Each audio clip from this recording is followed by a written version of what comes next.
The rain was coming down hard that October night when David heard the crash in the woods. Behind his cabin, he'd been living alone out here for 6 months now, trying to find some peace after his world fell apart. The divorce papers were still sitting on his kitchen table, and most days he barely talked to another human being. But something about that sound made him grab his flashlight and head outside. Maybe it was just a tree falling or a deer running into something. He almost turned back twice as the rain soaked through his jacket, but curiosity kept pushing him forward. That's when he saw her. She was lying near an old oak tree. Her long dark hair spread across the wet leaves like spilled ink. At first glance, she looked completely normal, a young woman, maybe in her 20s, wearing what looked like a vintage white dress that had seen better days. But there was something about the way she was positioned, so perfectly still, that made his heart skip a beat. "Hey, are you okay?" David called out, rushing toward her. When she opened her eyes, he felt like the world shifted slightly. They were the deepest blue he'd ever seen, almost like looking into clear water on a sunny day. She blinked slowly, as if she was trying to remember how to see. Where am I?" she asked, her voice carrying the strangest accent. It wasn't British, or European, or anything he could place. It sounded old somehow, like she'd learned English from reading books written 100 years ago. "You're in the woods behind my cabin," David said, kneeling beside her. "What happened? Are you hurt?" She sat up slowly, and he noticed something odd. The dress that had looked torn and muddy when he first saw her seemed to be repairing itself. The fabric looked cleaner, less damaged. He blinked hard, thinking the rain was playing tricks on his eyes. "I was traveling," she said carefully, like she was choosing each word with great thought. "There was a storm. I must have lost my way." David helped her to her feet, surprised by how light she seemed. "Come on, let's get you inside. You'll catch pneumonia out here." As they walked back to his cabin, she kept looking around with this incredible sense of wonder, like she'd never seen trees or rain before. She stopped dead in her tracks when they reached his porch, and the motion sensor light came on. "How did you capture the sun in that small glass?" she asked, staring at the light bulb with genuine amazement. David laughed, thinking she was joking. "It's just an electric light. Haven't you seen one before?" She shook her head seriously. "We don't have such things where I come from." "Where's that?" he asked, but she just smiled mysteriously and said, "Very far from here." Inside the cabin, her wonder only grew. She touched the light switches like they were precious artifacts, watched the coffee maker with the intensity of someone witnessing magic. And when David turned on the tap to get her some water, she actually gasped. "You command water to flow from the wall," she whispered. "It's called plumbing," David said, starting to wonder if she'd hit her head harder than he thought. "Are you sure you're feeling all right? Maybe I should take you to a hospital?" "No," she said quickly, then softer. "No, thank you. I heal quickly. On my own. I just need rest." She gave her name as Luna, which seemed to fit her somehow. David made her some hot tea and gave her one of his old sweatshirts to change into, since her dress was still damp. When she came back from the bathroom, she looked more normal, more human somehow. But those eyes still held something ancient and mysterious. "You are very kind," Luna said, settling onto his couch with the tea cupped in both hands. "In my homeland, strangers rarely show such generosity." "It's nothing," David said, though something about the way she said it made him feel like he'd done something important. "You can take the guest room tonight. There's clean sheets and everything." Luna tilted her head, looking confused. "Guest room? Yeah, the spare bedroom. It's just down the hall." "But where do you sleep?" "In my bedroom. The master bedroom, at the end of the hall." She looked even more puzzled. "We sleep in different rooms, separate spaces." David nodded, starting to wonder what kind of place she came from, where this was unusual. That's normal. I mean, we just met. People don't usually share beds unless they're, married or dating or whatever." Luna's face lit up with understanding. "Ah, I see. This is your custom, in your culture. Sharing sleeping spaces is reserved for those who have formed deep bonds. It represents trust and companionship." Well, yeah, I guess you could put it that way. How fascinating, she murmured, like she was taking mental notes. So when humans do share their sleeping space, it means they care for each other.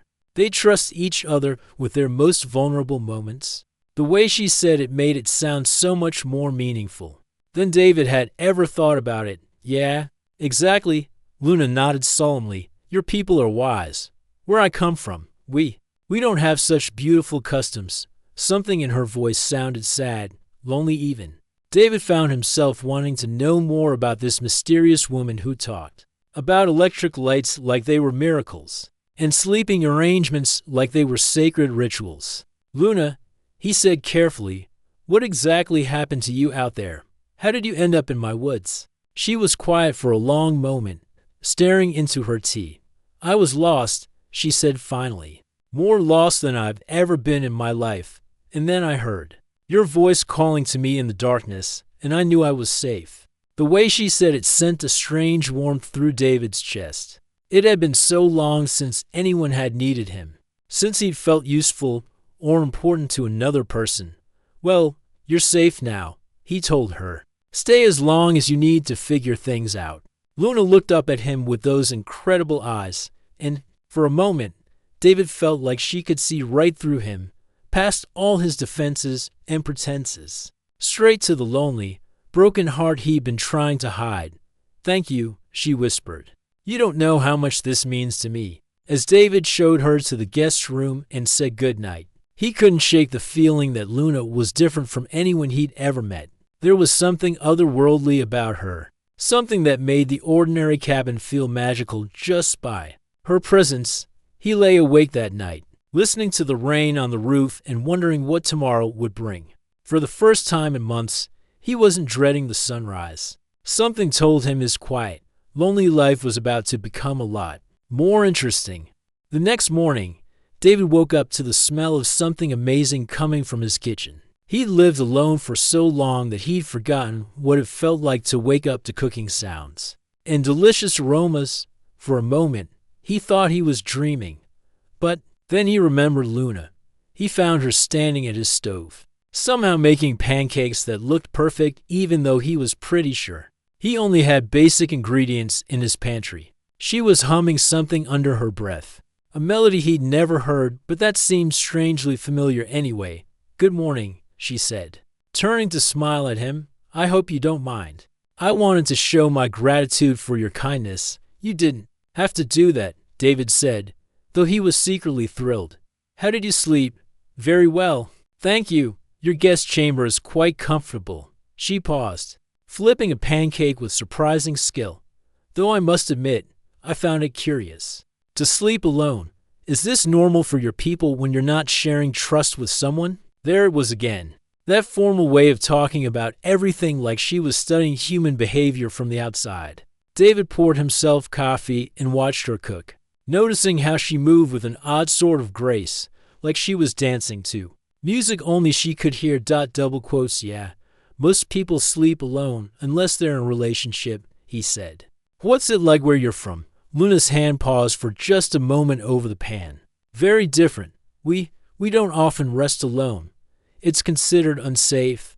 Unsafe how? She turned to look at him, and again he was struck by those impossible blue eyes. When you're vulnerable, when you're defenseless, having someone nearby who cares for your well-being. It's protection. It's comfort. But I'm learning that your people have different ways of showing care.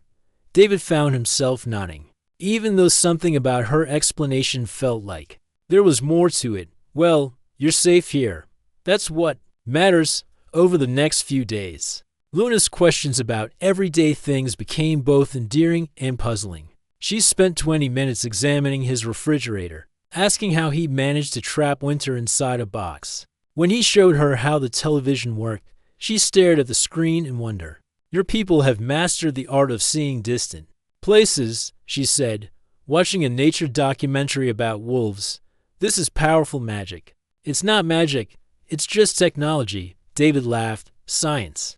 Electricity and radio waves and stuff. Science, she repeated slowly, like she was memorizing the word. And this is different from magic how? David opened his mouth to explain. then realized he didn't actually understand how televisions worked well enough to make the distinction clear, I guess.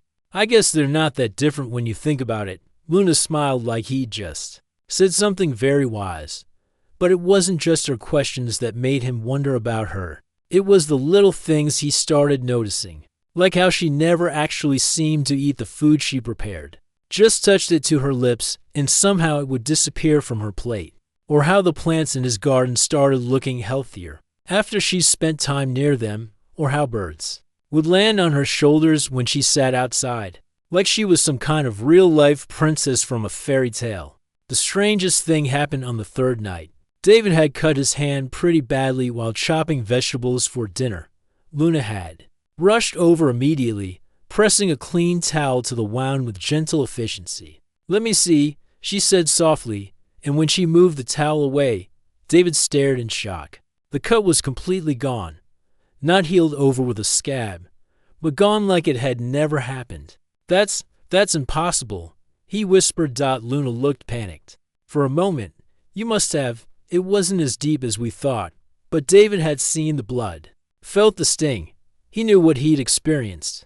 He also knew that pushing Luna for answers might make her disappear as mysteriously as she'd appeared, and he wasn't ready for that. Double quotes, "Yeah," he said quietly. "Must not have been as bad as I thought." Relief flooded her face, and she squeezed his hand gently. "I'm glad you're all right." That night, as they sat on his porch watching the stars, Luna brought up the sleeping arrangement again. "David," she said carefully, "I've been thinking about your customs, the way you share sleeping spaces, only with those you trust deeply. It's beautiful, really. But I wonder, do you ever feel lonely, resting by yourself night after night?" The question hit him harder than he expected. "Sometimes," he admitted. "Actually, yeah, a lot lately. In my homeland, we believe that the night is when we're most vulnerable, when our defenses are down. Having someone nearby who cares about your safety, who would protect you if needed, it's one of the most precious gifts you can offer someone." David looked at her, this mysterious woman who talked about protection and trust like they were sacred things. "Is that why you ask? Are you lonely too?" Luna was quiet for a long moment. "I've been alone for a very long time," she said finally, "longer than you might believe. And your kindness, your willingness to shelter me, it means more than you." "No, you're welcome to stay as long as you want," David said. "I mean that, even though I'm different." "Different how?" Luna smiled sadly. "You've noticed things. I know you have. The way I talk, the way I react to your world. You must have questions." David did have questions, lots of them. But looking at Luna in the starlight, seeing the worry in her eyes, he realized the answers mattered less than she did. "Everyone's different," he said. "That's what makes people interesting. And if someone was very different, more different than you could imagine, then I guess I'd be lucky to know them," David said, surprising himself. With how much he meant it, Luna turned to look at him fully, and in her eyes he saw something that made his heart race. Gratitude, yes, but something deeper. Something that looked almost like hope. "Your customs of trust," she said softly. "They're not just customs, are they? They're choices. Daily choices to care for someone, to let them care for you." "Yeah," David said, "I guess they are." That night, he lay awake thinking about trust and loneliness and the strange, wonderful woman sleeping down the hall. He was starting to care about Luna in a way that scared and excited him. Whatever secret she was keeping, whatever made her so different, he found himself hoping she'd stay long enough for him to figure it out. Outside his window, he could have sworn he heard that same mysterious melody she'd been humming, carried on the night wind like a lullaby, meant just for him. 2 weeks had passed since Luna arrived, and David's quiet cabin had transformed into something he barely recognized, not physically, though the plants did seem greener and the morning light somehow felt warmer. It was more than that. For the first time in months, he looked forward to waking up. Luna had settled into a routine that felt natural, like she'd always belonged there. She'd wake before dawn and tend to his small garden, humming those mysterious melodies that made the vegetables grow faster than they had any right to. By the time David got up, She'd have breakfast ready and a dozen questions about the human world waiting for him. "Tell me about emotions," she said one morning over coffee, her chin resting on her hands as she studied his face. "Yesterday, when you were reading that letter from your lawyer, your expression changed, your shoulders dropped, and you stared at nothing for several minutes. What was happening inside you?" David glanced at the divorce papers he'd finally opened the day before. "I was just sad, I guess. Remembering how things used to be." "Sad," Luna repeated, like she was tasting the word. "This feeling, it hurts you physically? I saw you touch your chest." "Not physically, exactly, but yeah, it hurts." David found himself explaining feelings he'd never put into words before. "It's like there's a weight sitting on your heart, like something important is missing and you don't know how to get it back." Luna nodded thoughtfully. "In loneliness, is that similar?" "Sort of. Loneliness is more like you're hungry, but for connection instead of food. You can be surrounded by people and still feel completely alone." "Yes," Luna whispered, and something in her voice made David look up sharply. "I understand that feeling very well." He wanted to ask her more, but Luna had a way of deflecting personal questions while making him feel like she genuinely cared about his answers. Instead, she'd ask about human relationships, human fears, human dreams, absorbing every detail like she was writing a guidebook to being human. "Why do humans fear the dark?" she asked another day. "I don't know if we all do," David said, "but I guess it's because we can't see danger coming. We're vulnerable when we can't see. So you feel safer when someone you trust is nearby during dark times." "Well, yeah, that's pretty natural." Luna smiled like he'd just solved a complex puzzle. "This is why sharing sleeping spaces is so meaningful in your culture. It's about protection during the most vulnerable time." "I never really thought about it that way," David admitted. "But you're right. These conversations happen daily, sometimes for hours." Luna would listen with an intensity that made David feel like every word mattered. She never judged, never seemed bored, never made him feel like his thoughts were stupid or obvious. It had been years since anyone had listened to him like that, but the more time they spent together, the more David noticed things that didn't add up. Luna never seemed to sleep. Though she'd go to her room each night, he'd gotten up for water at 2 in the morning and heard her moving around, humming softly. When he asked about it, she'd just say she was a light sleeper. Then there was the way animals acted around her. Not just friendly, but almost reverent. A family of deer had started coming to the edge of his property every evening, just standing there watching her. Birds would gather in unusual numbers whenever she sat outside. Even the neighbor's usually aggressive dog had wandered over one day and laid down at her feet. Like she was some kind of saint. "Luna," David said one evening as they watched the deer, "where exactly did you say you were from?" She was quiet for so long he thought she might not answer. "A place very far from here," she said finally, "a place where the rules are different. Where people like me, where we don't always fit in. People like you, different people. People who don't understand how to connect with others the way humans do." David turned to look at her profile in the fading light. "You seem to understand connection pretty well to me. You've taught me," she said simply. "Every day. You show me something new about kindness, about trust, about what it means to care for someone." The way she said it made David's chest tighten with an emotion he couldn't name. "Luna, are you in some kind of trouble? Are you running from something?" She met his eyes then, and he saw fear there, but also something that looked like hope. "What if I told you I was? What if I told you that staying here, with you, was the only thing keeping me safe? Then I'd say you can stay as long as you need to, even if the truth about me was." Unusually, David reached over and took her hand, surprised by how cold her fingers always were. "Try me." Luna stared at their joined hands for a long moment. "I care about you, David, more than I thought I could care about anyone, and that terrifies me." "Why?" "Because caring makes you vulnerable. And where I come from, vulnerability is dangerous." That night, a storm rolled in unlike anything David had seen. The wind howled around the cabin, rattling windows and shaking the whole structure. He was lying in bed listening to the chaos outside when he heard a soft knock on his door. Luna stood in the hallway, her long hair loose around her shoulders, wearing one of his old t-shirts that came down to her knees. She looked smaller somehow, more fragile than usual. "The storm," she said quietly. "It reminds me of the night I left my home. Would it be acceptable, according to your customs, if I stayed near you tonight, for comfort?" David's heart started beating faster. "You want to sleep in here, only if it's appropriate. You said that sharing sleeping spaces is for trust, for protection.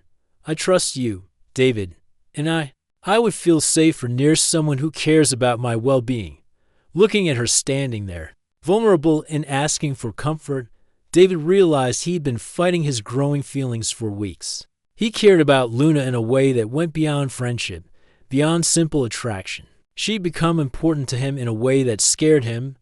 "Of course," he said, moving over to make room. "Come here." Luna slipped under the covers beside him, careful to keep some distance between them. But David could feel the warmth of her presence, could smell that faint floral scent that seemed to follow her everywhere.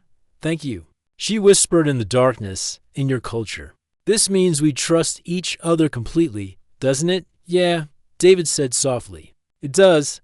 They lay there listening to the storm rage outside, and David found himself thinking that he'd never felt safer or more content in his life. Whatever Luna's secrets were, whatever she was running from, he knew he wanted to protect her. He wanted to be the person she could trust in the darkness. As the storm finally began to calm, David heard Luna's breathing slow and deepen for the first time since she'd arrived. She seemed to be truly sleeping, and for the first time in months, so was he. David woke up to sunlight streaming through his bedroom window and the strange sensation that something had changed overnight. Luna was still sleeping beside him, but she looked different somehow, more solid, more real. Her skin had a warm glow that hadn't been there before, and when he listened carefully, he could hear her breathing in a steady rhythm that seemed more human than the barely perceptible whispers of air he'd noticed before. She opened her eyes slowly, and David was startled to see that they looked different too. Still that incredible blue, but somehow more familiar. More like eyes he might see on any person walking down the street. "Good morning," she said, and even her voice sounded changed, less formal, more natural. "How did you sleep?" David asked. Luna stretched, a movement that seemed unconsciously human in a way her usual graceful gestures weren't. "Better than I have in a very long time. I feel different, stronger somehow." She looked at him with wonder. "Is this what happens when humans share trust? When they follow your sleeping customs?" David felt a strange flutter in his chest. There was something about the way she said it, like she was discovering something magical about herself. "I don't know. Maybe. How do you feel different?" Luna sat up, running her hands through her hair in a gesture that seemed completely natural. "I feel more here, more present in this world. Like I belong somewhere for the first time in ages." They made breakfast together, and David couldn't shake the feeling that Luna had somehow become more human overnight. She laughed at his jokes with genuine understanding instead of polite confusion. When she accidentally knocked over the salt shaker, she cursed under her breath in perfectly normal English instead of that strange, formal way she usually spoke. Most surprisingly, when she nicked her finger while slicing fruit, it bled red and took several minutes to stop, just like any normal person's would. "Luna," David said carefully, "yesterday you seemed to heal instantly when you got hurt. Today." She looked at the small bandage on her finger with fascination. "I know. I told you I felt different, more like you, somehow." That afternoon, they took a walk through the woods where he'd first found her. Luna seemed to know the paths better than David did, despite having been there for only a few weeks. She led him to a clearing he'd never seen before, where wildflowers grew in patterns that seemed too perfect to be natural. "This place is special," she said, settling down on a fallen log. "It's where I first felt your world calling to me." "Luna," David said, sitting beside her, "I need to ask you something, and I need you to be honest with me." She tensed slightly. "What is it? You're not human, are you?" The question hung in the air between them like morning mist. Luna was quiet for so long that David began to worry he made a terrible mistake. Maybe she was just from a different culture. Maybe he'd been imagining all the strange things he'd noticed. Finally, she spoke. What if I wasn't?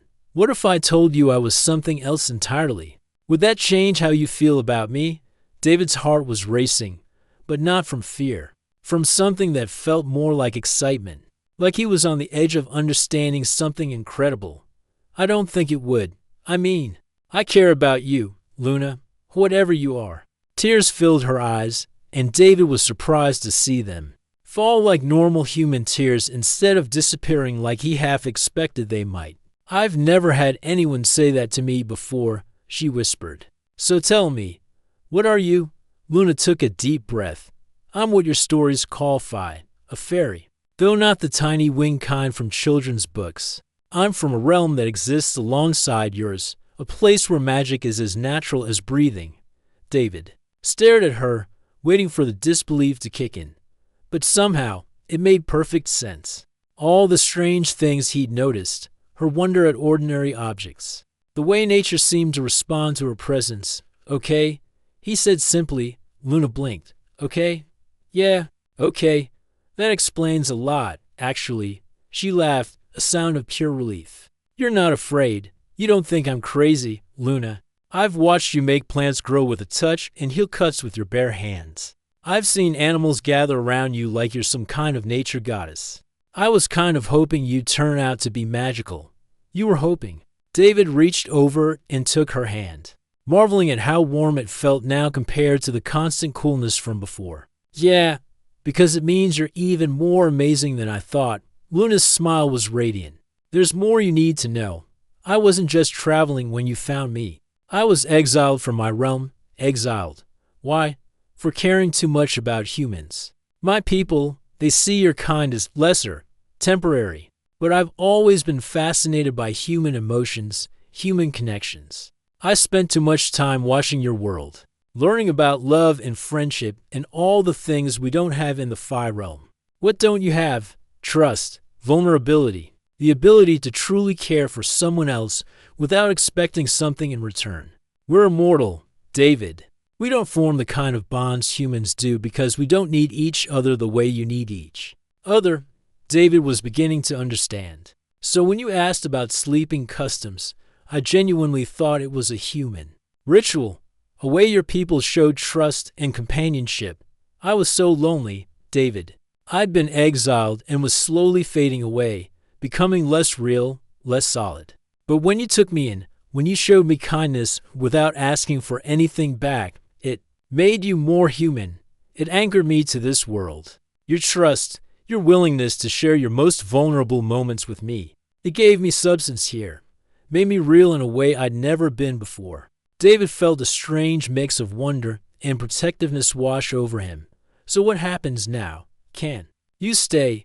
Luna's expression grew serious. That's what I need to tell you. I have a choice to make. I can return to my realm, go back to being fully Fi, or I can choose to stay here, to become truly human. But if I stay, I give up my immortality. I become as fragile and temporary as any human. What do you want to do? I want to stay, she said without hesitation. I want to stay here with you and learn what it really means to be human. I want to experience every emotion, every joy, every sorrow. I want to grow old and laugh and cry and live a real life. David felt his heart swell with something that might have been love, even though. You be giving up immortality? Luna smiled, squeezing his hand. David, I was already dying when you found me, fading away from loneliness and isolation. You saved my life by showing me what connection really means. What would be the point of living forever if I had to do it alone? As the sun began to set over the clearing, David realized that his quiet, broken life had become something extraordinary. He found love in the most unexpected place, with the most unexpected person. So, he said, grinning at her, does this mean we can stop pretending that sharing a bed is just a human custom? Luna laughed, the sound echoing through the forest like music. I think we can upgrade to the real human custom now. Which is? The one where the people choose each other every single day. For as long as they both shall live. David leaned over and kissed her then, and it felt like the most natural thing in the world. 6 months later, David stood in his kitchen making coffee and marveling at how completely his life had changed. The divorce papers that had once sat on his table like a reminder of failure were long gone, replaced by Luna's drawings of the garden and grocery lists written in her careful handwriting. Luna herself was outside tending to what had become the most incredible garden anyone in the county had ever seen. She kept some of her Fi abilities even after choosing to become human. Though they were gentler now, more subtle. Plants still grew better under her care, and animals still seemed drawn to her peaceful presence. David, she called from the garden, come look at this. He found her kneeling beside the tomato plants. Her face lit up with the kind of joy he'd learned to associate with her discoveries about human life. She was holding a tomato that was perfectly ripe, perfectly red, and about twice the size of any tomato he'd ever grown. I think I got a little excited, she said sheepishly. I was thinking about how proud you'd be of the garden. And suddenly they all started growing like crazy. David laughed, pulling her to her feet and kissing her forehead. I'm always proud of you, magic tomatoes or not. The changes in Luna over the past months had been remarkable to watch. She'd embraced humanity with a curiosity and joy that made David see his own world through new eyes. She cried at sad movies, laughed until her sides hurt at comedy shows, and got genuinely angry when politicians on the news said things she thought were unfair. It's incredible, she told him one night after crying over a particularly emotional book. To feel everything so deeply, to have your heart break and heal and break again. I never understood why humans seem so fragile, but now I see it's not fragility, it's courage. Courage to love people knowing you might lose them, to care about things knowing they might not last forever, to feel pain because the alternative is feeling nothing at all. Now, as they walked back toward the cabin with arms full of vegetables, David reflected on how much they'd both changed. Luna had become more human, but in the process, she made him more human too, more open, more willing to trust, more capable of love than he'd ever been. David, Luna said as they reached the porch, I've been thinking about something. What's that? Your divorce papers mentioned that you and your ex-wife couldn't agree on what you wanted from life. What do you want now? It was a question that would have terrified him a year ago. Back then, he'd had no idea what he wanted beyond escaping the pain of his failed marriage. Now the answer came easily. I want this, he said simply. I want to wake up every morning knowing you're here. I want to watch you discover new things about being human. I want to grow old with you and see what kind of life we can build together. Luna's smile was radiant. Even though I'm still learning, even though I sometimes don't understand human things and ask too many questions, especially because of that, you make me see everything like it's new. When you get excited about the way ice forms on the windows, or when you spend an hour watching bees in the garden, it reminds me that the world is full of magic even without actual magic. They spent the afternoon canning vegetables, a process that Luna found endlessly fascinating. She asked detailed questions about preservation and food safety, treating the whole thing like a science experiment. So we're capturing summer in these jars, she asked, holding up a container of green beans. We're saving this moment so we can taste it in winter. That's exactly what we're doing. Humans are so clever, she said admiringly. You find ways to hold on to good things, to make them last. That evening, as they sat on the porch watching the sunset, Luna brought up the subject that had been on both their minds lately. I've been having dreams, she said quietly. What kind of dreams? About my old realm, about the Fi who exiled me. They're not happy that I chose to stay here, that I chose to become human. David felt a chill of worry. Are you in danger? I don't think so. Not anymore. When I was between worlds, when I was half Fi and half human, I was vulnerable. But now that I've fully chosen this life, chosen you, I think the connection is broken. They can't reach me here. Are you sure?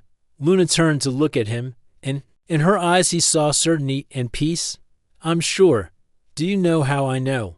How? Because I'm not the same person who was exiled. That Luna was lonely and lost and desperate for connection. This Luna, the human Luna, she's found her home. She's found her family. David felt his throat tighten with emotion. Family? You're my family now. David, you're my home. The Phi who exiled me, they can't understand that kind of love because they've never felt it. But I have, and it's made me stronger than I ever was in their realm. As the stars came out, they talked about the future. Luna wanted to learn to drive, so she could get a job in town. She was thinking about taking classes at the community college, maybe studying botany or environmental science. She wanted to understand the scientific explanations for the things she'd always done by instinct. What about us? David asked. What do you want for us? Luna was quiet for a moment, and David could see her choosing her words carefully. I want to marry you, she said finally. I know that might seem fast, but David, I've already committed my entire existence to you. I gave up immortality to be with you. A human wedding ceremony feels like the natural next step. David's heart started racing, but not from nervousness, from pure joy. Luna, I know it's a big decision, she said quickly, and I know I'm still learning about human customs and relationships. But I love you, David. I love you in a way that my people said was impossible for our kind. I love you enough to be human for you.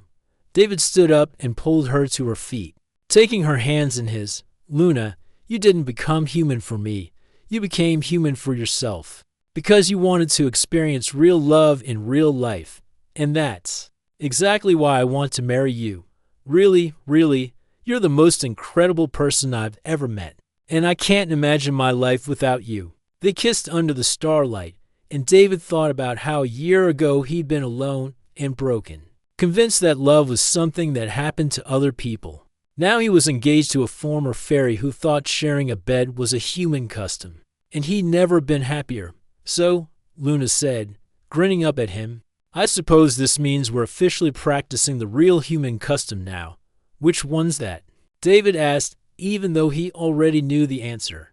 The one where the people promise to choose each other every single day, through every season, for as long as they both shall live. Yeah, David said, spinning her round in the moonlight. That's exactly the custom we're practicing.